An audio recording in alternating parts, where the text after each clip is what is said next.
नमस्कार। आज का हमारा टॉपिक है प्रीपोजिशन। पिछले दो वीडियोस में हमने देखा टेंस और पैसिव।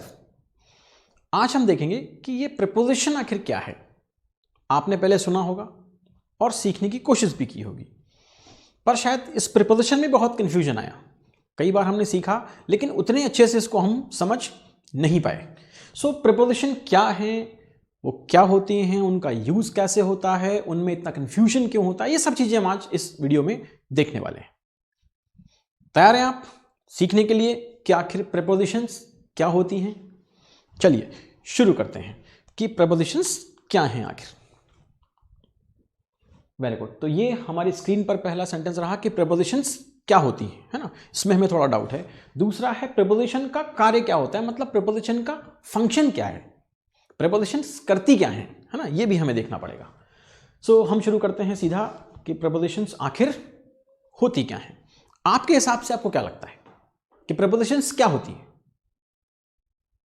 देखिए, नाउन आपको समझ में आता है, प्रोनाउन भी शायद आपको आता है, वर्ब आती है, एडजेक्टिव आता है, एडवर्ब आता है। ये प्रीपोजिशंस क्या हैं, क्या काम करती हैं, किस तरह की होती हैं, इसमें किस तरह के वर्ड आते हैं, है ना। देखते हैं हम इसको। देखिए नाउन कुछ होता है, प्रोनाउन है, वर्ब है, एडवर्ब है, एडजेक्टिव है। ये सब पार्ट्स ऑफ स्पीच हैं, ग्रामर के पार्ट है, ग्रामर में आती है सारी चीजें। ये हम सबको आता है ऑलमोस्ट, है ना। अब प्रीपोजिशन इसमें क्या करती है, ऐसी कौन सी जरूरत आन पड़ी थी जो प्रीपोजिशंस बनानी पड़ी ग्रामर के लिए। सो वो हम देखते हैं कि प्रीपोजिशंस क्यों बनानी पड़ी। देखिए ये जो सारे वर्ड्स थे, जैसे नाउन या प्रोनाउन या वर्ब या एडवर्ब या एडजेक्टिव, जब इन्हें सेंटेंस में लिखा गया तो इन्हें आपस में सेंटेंस में ज्वाइन भी करना था, रिलेट भी करना था। ठीक है, तो रिलेट करने के लिए दो शब्द थे, पहला था कंजंक्शन और दूसरा है प्रीपोजिशन। पहला वर्ड है conjunction and second is preposition. ये दोनों ही शब्द क्या करते हैं, सेंटेंस को आपस में ज्वाइन करते हैं, रिलेट करते हैं। सेंटेंस को आपस में ज्वाइन करते हैं, सेंटेंस को आपस में रिलेट करते हैं। कंजंक्शन क्या करता है, देखिए हम देखते हैं कि कंजंक्शन आखिर क्या करता है। कंजंक्शन क्या करता है, या तो दो वर्ड्स को आपस में जोड़ता है। क्या करता है, या तो दो वर्ड्स को आपस में जोड़ता है, जैसे राम एंड श्याम। जैसे मैंने यहां लिखा राम एंड श्याम। इस एंड ने क्या किया, राम और श्याम को आपस में जोड़ दिया, क्योंकि एंड क्या है, कंजंक्शन है। अच्छा, और कौन कौन से कंजंक्शन हो सकते हैं? और हो सकता है, वेरी गुड, बट हो सकता है, बिकॉज हो सकता है, इफ हो सकता है, ऐसे बहुत सारे कंजंक्शंस होते हैं। ये क्या करते हैं, या तो दो वर्ड्स को आपस में जोड़ते हैं या दो सेंटेंसेस को जोड़ते हैं। देखिए हम यहां देखते हैं, ये दो सेंटेंसेस को जोड़ते हैं कि Ram is a good boy, कि राम एक अच्छा लड़का है, and Ram studies very well, और राम बहुत अच्छी पढ़ाई करता है। तो हमने क्या लिखा कि Ram is a good boy and, इसको फिर एंड से जोड़ दिया, एंड ही स्टडीज वेल, और वो बहुत अच्छी पढ़ाई करता है। तो यहां भी एंड ने दो अलग अलग सेंटेंस को कंबाइन कर दिया, उनको जोड़ दिया। ठीक, ये तो हुआ मामला कंजंक्शन का। बट हमें सीखनी है प्रीपोजिशंस। तो ये प्रीपोजिशंस क्या करती है, किस तरह के शब्द होते हैं प्रीपोजिशंस? देखिए बिल्कुल, वेरी गुड, आपको आता है इन, फिर आता है on, at, to, of, from and so on. ऐसी बहुत सारी प्रीपोजिशंस होती हैं। तो ये in, on, at, to, of, from, है ना, ये सारी प्रीपोजिशंस क्या करती हैं हम वो देख लेते हैं। कंजंक्शन ने क्या किया था, या तो दो, वेरी गुड, वर्ड्स को जोड़ा था या दो सेंटेंसेस को कनेक्ट किया था। प्रीपोजिशंस क्या करती हैं, प्रीपोजिशंस ये जो सारे वर्ड लिखे होते हैं सेंटेंस में, इनको आपस में कनेक्ट करने का, आपस में रिलेट करने का काम करती है। एक ही सेंटेंस के अंदर वर्ड्स को आपस में रिलेट करने का काम करती हैं, उनको आपस में जोड़ने का काम करती है। तो इनको जोड़ने के लिए दो चीजें बनी थी, पहला था कंजंक्शन और दूसरा है प्रीपोजिशन। कंजंक्शन क्या करता है, दो वर्ड्स को जोड़ता है या दो सेंटेंसेस को जोड़ता है, यस। और प्रीपोजिशंस क्या करती है, एक ही सेंटेंस के अंदर वर्ड्स को आपस में कनेक्ट करके रखती है, ये दो सेंटेंसेस को नहीं जोड़ती है। ये कंसेप्ट आपको समझ में आ रहा है कि प्रीपोजिशंस क्या करती हैं, एक ही सेंटेंस के अंदर वर्ड्स को आपस में रिलेट करती हैं या उनको जोड़ के रखती हैं। देखिए कैसे, हाँ, ये क्या करती हैं ये किसी भी एक सेंटेंस के अंदर वर्ड्स का आपस में रिलेशन बताने का काम करती हैं या उनको ज्वाइन करने का काम करती हैं। हम सेंटेंस से देखते हैं जनरली किसको जोड़ती हैं, जनरली नाउन को या प्रोनाउन को सेंटेंस के बाकी वर्ड से जोड़ देती हैं। प्रीपोजिशंस क्या करती हैं, नाउन को या प्रोनाउन को सेंटेंस के बाकी सारे वर्ड से कनेक्ट कर देती हैं, उनसे जोड़ देती हैं। ये जो कनेक्शन है, ये जो रिलेशन है, जो प्रीपोजिशंस बताती हैं किसका, नाउन या प्रोनाउन का सेंटेंस के बाकी वर्ड से, वो किस सेंस में हो सकता है, वो दो सेंस, ये देखिए इन सेंस में हो सकता है। वो रिलेशन हो सकता है किसका, डायरेक्शन का, प्लेस का, या टाइम का, कॉज का, मैनर का, इस तरह से।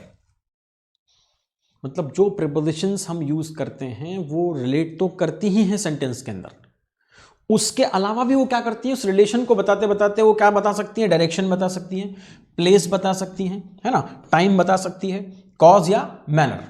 जैसे एक सेंटेंस में लेता हूं, cat is on the table. बिल्ली कहां है, कहां है, टेबल के ऊपर है। Very good. इस वाले सेंटेंस में ऑन ने क्या कर रखा है, इस कैट का रिलेशन टेबल से और बाकी शब्दों से जोड़ रखा है। लेकिन अगर हम यहां से ऑन हटा दें तो सेंटेंस क्या बचेगा, कैट इज द टेबल। मतलब इस ऑन ने क्या किया हुआ है, रिलेशन बताने के साथ साथ कैट की पोजीशन भी बता रखी है, कैट का प्लेस डिफाइन कर रखा है कि कैट एग्जैक्टली है कहां, टेबल के ऊपर है। अगर इस ऑन को हटाकर यहां अंडर कर दिया जाए तो अब कैट कहां चली गई, अब कैट टेबल के नीचे चली गई। मतलब एक वर्ड चेंज हो जाने से, एक वर्ड को बदल देने से कैट की पोजीशन चेंज हो गई, कैट का प्लेस चेंज हो गया। तो प्रीपोजिशंस क्या कर रही हैं, एक ही सेंटेंस के अंदर वर्ड्स को आपस में कनेक्ट कर रही हैं, उस कनेक्ट करने के साथ, रिलेट करने के साथ साथ वो direction, place, time, cause, manner, इस तरह की चीजें बताती है। तो यहां तक हमने देखा कि प्रीपोजिशंस क्या होती हैं और वो क्या काम करती हैं। क्या होती हैं वर्ड्स होते हैं जैसे in, on, at, to, towards, by, of, from, है ना, इस तरह के वर्ड्स होते हैं प्रीपोजिशंस। काम क्या करते हैं, एक ही सेंटेंस के अंदर वर्ड्स को आपस में रिलेट करते हैं। और ये रिलेशन क्या हो सकता है, ये रिलेशन डायरेक्शन के संबंध में हो सकता है, टाइम के संबंध में हो सकता है, प्लेस के संबंध में हो सकता है, ऐसा और भी हो सकता है। ये हमने यहां तक देखा। कंजंक्शन ने क्या किया था, कंजंक्शन ने दो वर्ड्स जोड़े थे या दो सेंटेंसेस कंबाइन किए थे। और प्रीपोजिशंस क्या करती हैं, एक ही सेंटेंस के अंदर वर्ड्स को आपस में रिलेट करती हैं। जनरली नाउन और प्रोनाउन का रिलेशन सेंटेंस के बाकी वर्ड से। क्लियर यहां तक, चलिए समझ में आ रहा है आपको, आगे बढ़ते हैं।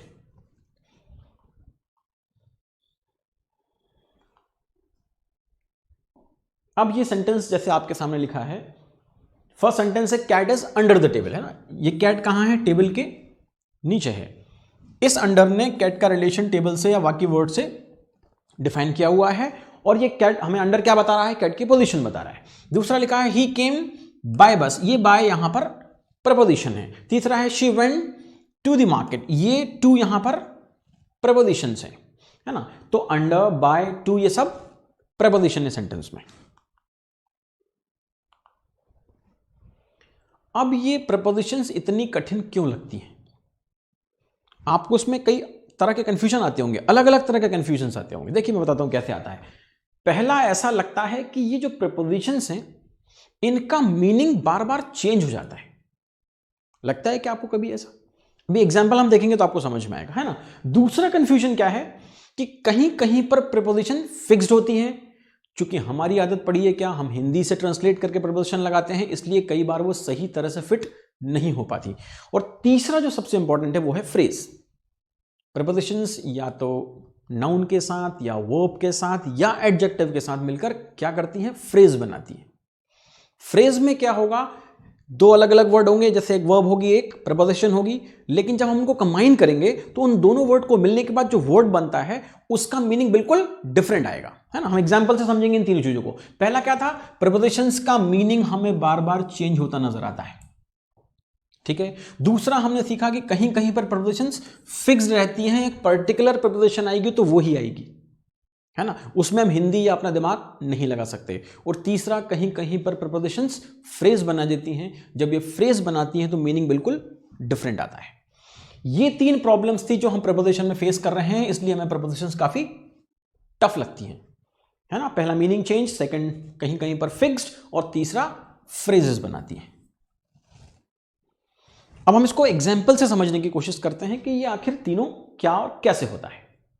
ये देखिए, अब एक वर्ड है ऑन, ये प्रपोजिशन है।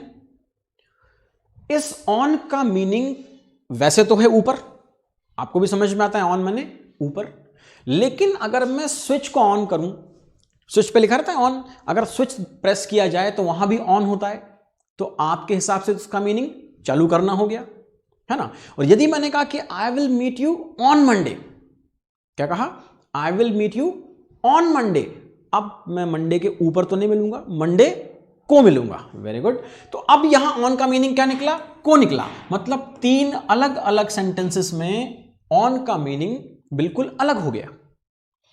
इसलिए प्रपोजिशन लगाने में कई बार हमें कंफ्यूजन आता है कि यहां हमें ऑन लिखना है नहीं लिखना है, या ऑन का एग्जैक्ट मीनिंग क्या है। यह पहला प्रॉब्लम था।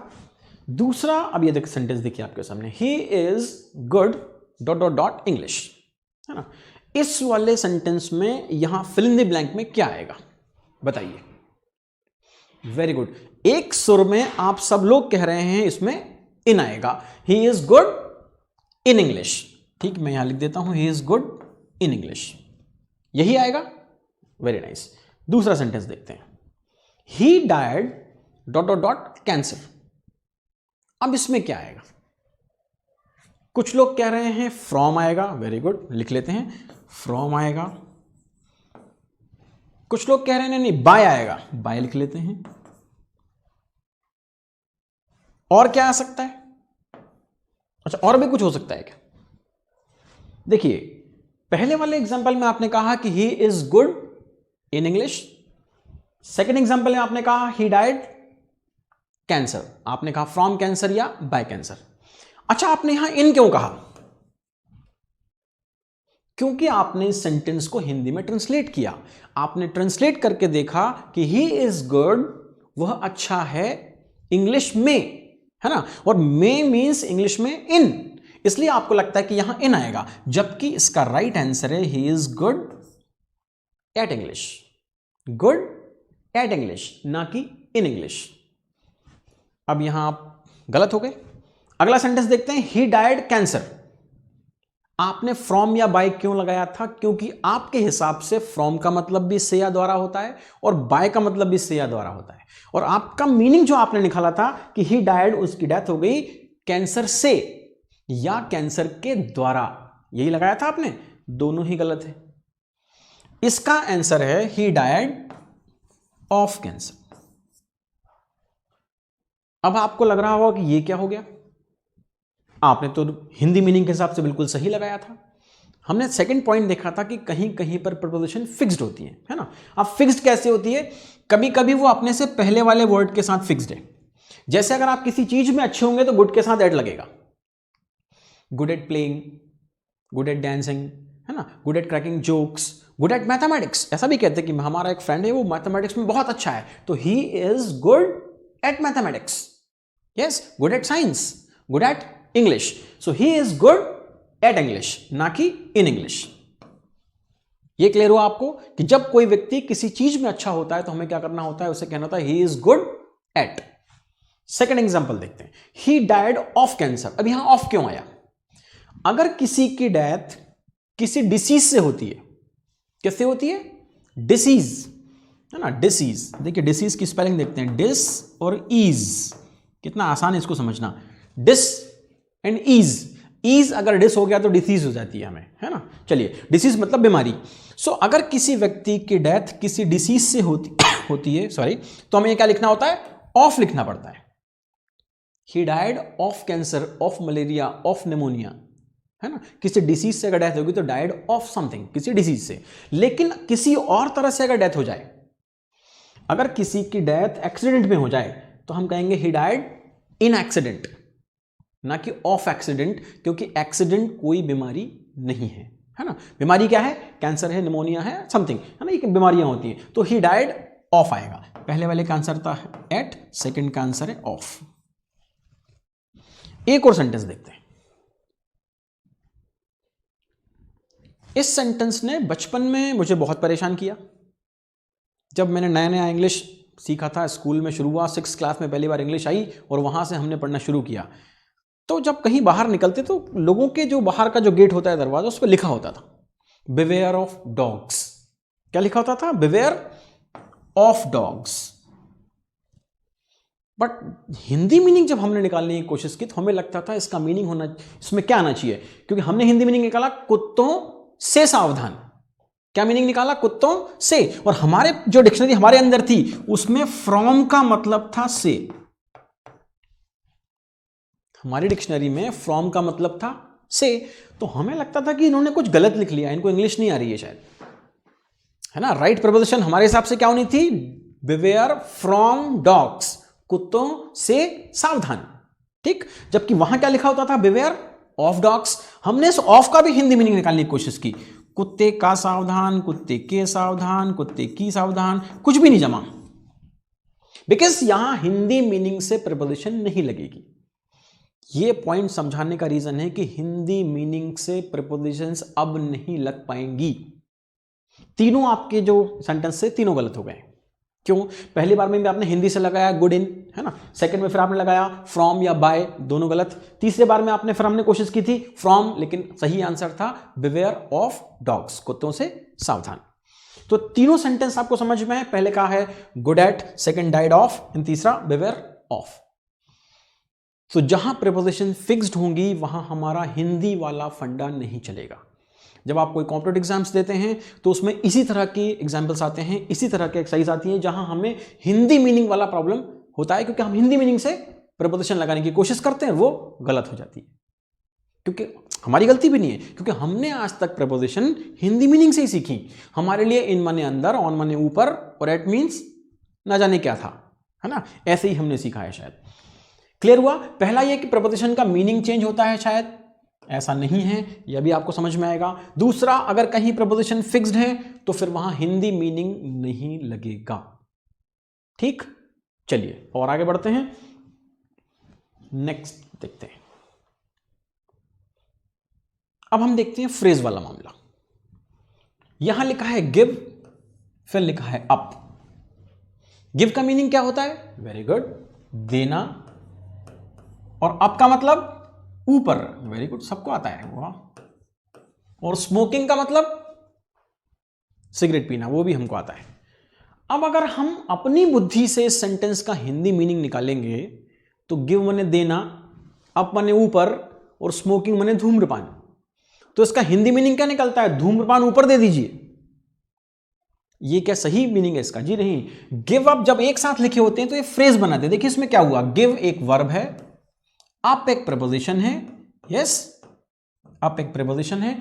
इन दोनों को जब हमने साथ में लिखा गिव और अप को, तो इसका मीनिंग क्या निकला? वेरी गुड, छोड़ना, त्यागना। देखिए गिव कुछ अलग है, अप कुछ अलग है, लेकिन जब हमने इन दोनों को साथ में लिखा तो उसने फ्रेज बनाया, प्रपोजिशनल फ्रेज, है ना। उस फ्रेज का मीनिंग क्या निकल रहा है? छोड़ना। तब सेंटेंस का मीनिंग हमें समझ में आता है गिव अप स्मोकिंग, मतलब स्मोकिंग छोड़ दीजिए, त्याग दीजिए। और अगर करते हो तो वाकई में त्याग दीजिए। चलिए अब आगे चलते हैं। अगला सेंटेंस, एरोप्लेन टेक्स ऑफ। आपको और आपके मित्र को नया नया शौक लगा इंग्लिश सीखने का, स्पोकन इंग्लिश सीखने का या इंग्लिश पढ़ने का। और कोई भी व्यक्ति जिसको शौक लगता है इंग्लिश सीखने का, वो सबसे पहले न्यूज़पेपर लगवाता है। पहली गलती, क्योंकि जब आप बिल्कुल इनिशियल स्टेज पर होते हैं, जैसा मान लिया कि आप दूसरी कक्षा के विद्यार्थी हैं, है ना, और आपने क्या किया, आपने 12वीं कक्षा की बुक उठा ली, तो कठिन तो लगेगी, चक्कर तो आएंगे। वही हुआ आपके साथ। न्यूज़पेपर हम सब ने खरीदा, बिल्कुल न्यूज़पेपर वाले को बोला कि भाई साहब कल से बिल्कुल न्यूज़पेपर दे जाना आप हमें। उन्होंने देना शुरू कर दिए, हमने धीरे धीरे उसकी थप्पी लगाना शुरू कर दी। कई बार तो खुलता भी नहीं, उसकी घड़ी मतलब ना, वो न्यूज़पेपर खुलता भी नहीं था हमसे। ऐसा कुछ दिन हुआ, फिर हमें लगा अरे इसमें तो बहुत बिल आ जाएगा, पैसे लग जाएंगे। फिर एक दिन हमने धीरे से उसको कहा कि भैया आप कल से न्यूज़पेपर मत देना, और उठा के वो रद्दी बेच दी और हमारी इंग्लिश पूरी हो गई। ऐसा ही कुछ हुआ था क्या? चलिए, तो अब हम इंग्लिश पेपर जब पढ़ने की कोशिश की, आपके फ्रेंड ने आपको एक न्यूज पढ़ के सुनाई, उन्होंने कहा साहब एरोप्लेन टेक्स ऑफ। अब उनकी जो बुद्धि थी, जो ट्रांसलेशन वाला मामला था, उससे उन्होंने क्या कहा, एरोप्लेन मतलब हवाई जहाज, वेरी गुड। टेक मतलब लेना, वेरी नाइस, ये भी सही कहा। और ऑफ मींस बंद, ये तो हम सबको आता है, ऑफ मींस बंद। अब एरोप्लेन टेक्स ऑफ, तो उन मित्र ने आपको इसका ट्रांसलेशन क्या सुनाया कि एरोप्लेन लेना बंद। बोले अब तो उड़ेंगे ही नहीं, एरोप्लेन लेना बंद ही हो गया मामला। अरे ये फ्रेज लिखा हुआ है टेक्स ऑफ, यहां हम इसका अलग अलग मीनिंग नहीं निकाल सकते। टेक ऑफ का मतलब क्या होता है, वेरी नाइस, टेक ऑफ का मतलब होता है उड़ान भरना, टू टेक फ्लाइट, उड़ना।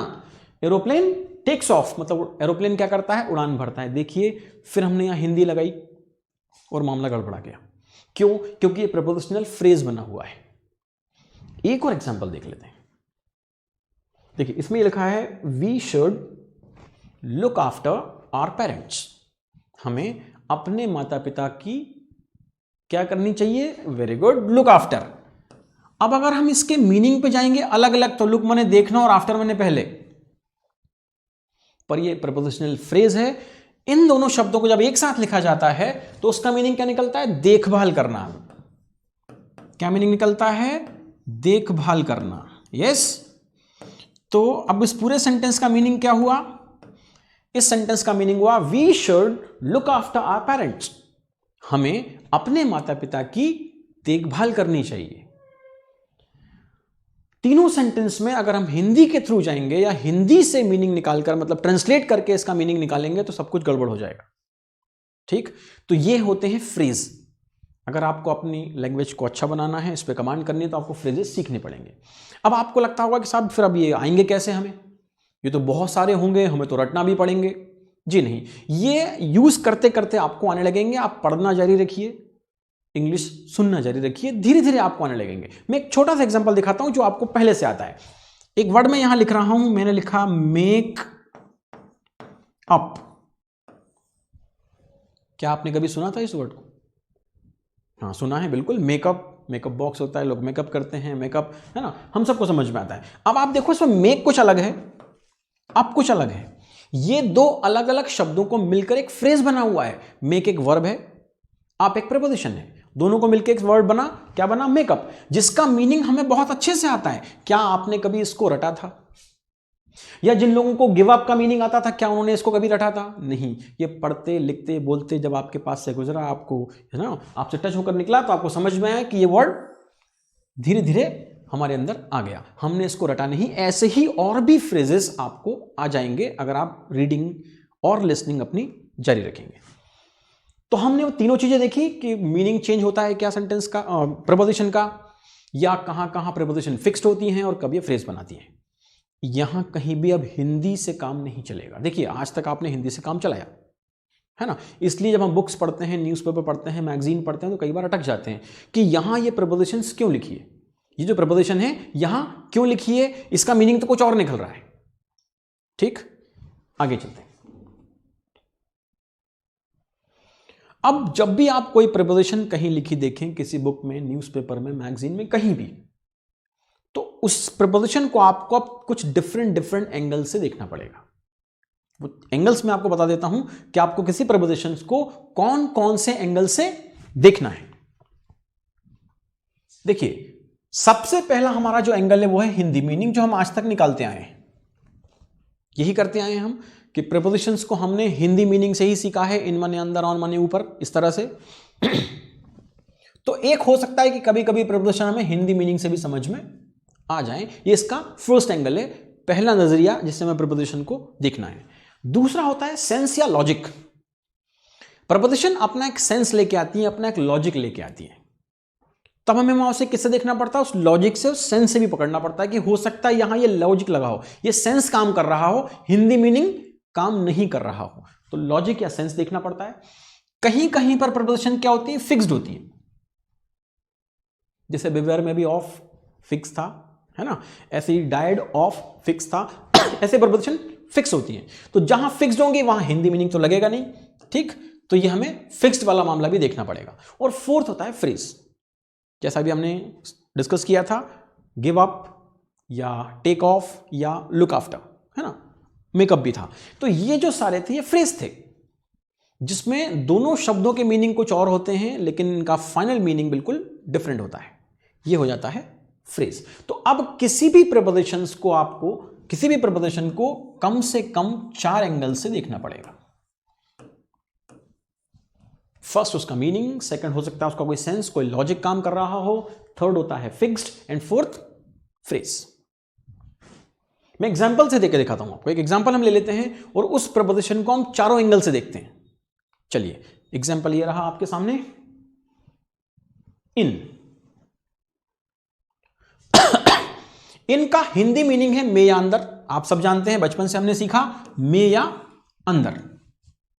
ये इस प्रपोजिशन इन का हिंदी मीनिंग है। फर्स्ट एंगल, पहला नजरिया। सेकंड होता है सेंस या लॉजिक। ये इनका लॉजिक क्या होता है? इनका लॉजिक होता है सब तरफ से घिरा हुआ। अगर कोई चीज हर तरफ से किसी चीज से घिरी होगी तो हम कहेंगे वो इन है। जैसे वाटर बॉटल के अंदर है, पानी अगर बॉटल के अंदर है तो उसके सब तरफ से घिरा हुआ है पानी, तो हम कहेंगे water is in the bottle. ऐसे ही कुछ कहेंगे, ठीक। तो पहला हुआ सब तरफ से घिरा हुआ, या किसी बाउंड्री के अंदर भी हो सकता है। आप अपने शहर में रहते हैं, आप कहते हैं I live in this city, ठीक। आपकी सिटी के चारों ओर कोई दीवार नहीं बनी, लेकिन उस शहर की नगर पालिका, नगर निगम की एक सीमा है, आप उस सीमा के अंदर रह रहे हैं, दैट इज कॉल्ड बाउंड्री के अंदर। तो इनका सेंस किस तरह से काम करता है? या तो हर तरफ से घिरा हुआ हो तो इन लग जाएगा, या किसी बाउंड्री के अंदर हो तो इन लग जाएगा। जैसे कोई अगर किसी प्लेग्राउंड के अंदर खड़ा है तो हम कहते हैं he is standing in the playground, क्योंकि प्लेग्राउंड की अपनी एक बाउंड्री है, उस बाउंड्री के अंदर। तो इनका सेंस क्या हुआ, लॉजिक क्या हुआ? सब तरफ से घिरा हुआ या किसी बाउंड्री के अंदर, ये इनका लॉजिक या सेंस है। तीसरा देखते हैं इन कहां कहां फिक्स्ड होता है। अगर हम मॉर्निंग की बात करें तो उसमें इन लगा होता है, इवनिंग की बात करें इन लगा होता है। ईयर अगर हम लिखें, जैसे अभी क्या चल रहा है 2020, सो इन 2020 इन लगेगा इस ईयर के पहले, या मंथ हो जनवरी, फरवरी, मार्च, अप्रैल, जुलाई, है ना, सबके आगे क्या लगेगा? इन लगेगा। ये फिक्स्ड है, यहां हिंदी मीनिंग नहीं चलेगा। फोर्थ है फ्रेज। देखिए किस तरह से फ्रेज बनता है, गिव इन। अभी हमने देखा था गिव अप, है ना, अब हमें देखना है गिव इन। गिव एक प्रीपोजिशन, सॉरी वर्ब है, इन एक प्रीपोजिशन है। गिव इन का मीनिंग क्या होता है? गेस कीजिए। देखिए गिव का मतलब तो देना, इन का मतलब अंदर, तो गिव इन का मीनिंग क्या हुआ? नहीं समझ पा रहे हैं? गिव इन का मीनिंग होता है हार मान जाना, टू एक्सेप्ट डिफीट। ये मान लेना कि अब हम जीत नहीं पाएंगे, है ना। और गिव अप का मीनिंग क्या था? गिव अप का मीनिंग था टू लीव, छोड़ देना। गिव अप बैड हैबिट्स, अपनी बुरी आदतें छोड़ दीजिए, वो बिल्कुल अलग मीनिंग था। और give in, don't give in, मतलब हार मत माननी, ठीक। ऐसे लगा लाई इन, लाई तो झूठ बोलना होता है, इन माने अंदर होता है, लेकिन लाई इन का मतलब होता है छुपकर कहीं वेट करना। They were lying in the bush, है ना, वो कहां बैठे हुए थे? बुश मतलब झाड़ियों के अंदर छुपकर वेट कर रहे थे, वो हुआ लाई इन। यस, तो देखिए ये फ्रेज बने, गिव कुछ अलग है, इन एक प्रपोजिशन है, ऐसा लाई कुछ अलग है, इन एक प्रपोजिशन है, लेकिन इनका मीनिंग बिल्कुल डिफरेंट आ रहा है। अब आप कुछ हद तक समझ पाए हैं क्या कि किसी भी प्रपोजिशन को हमें 4 डिफरेंट एंगल से, 4 अलग अलग नजरिए से देखना पड़ेगा। हो सकता है वो मीनिंग से लगी हो सकता है वहां सेंस हो, वो फिक्स्ड हो या फ्रेज बना रही हो। और आगे